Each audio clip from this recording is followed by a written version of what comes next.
તિરુપતિ બાલાજી મંદિર પ્રસાદ વિવાદના ગુજરાતમાં પડઘા. દ્વારકાના જગત મંદિરના પ્રસાદના નમૂના લેવામાં આવ્યા.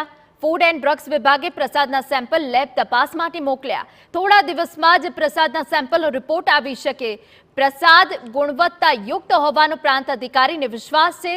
મંદિરના પૂજારીઓનો પણ પ્રસાદ ગુણવત્તાયુક્ત હોવાનો દાવો છે. નિયમિત રીતે પ્રસાદના સેમ્પલ લેવાતા હોવાનો તંત્રનો દાવો.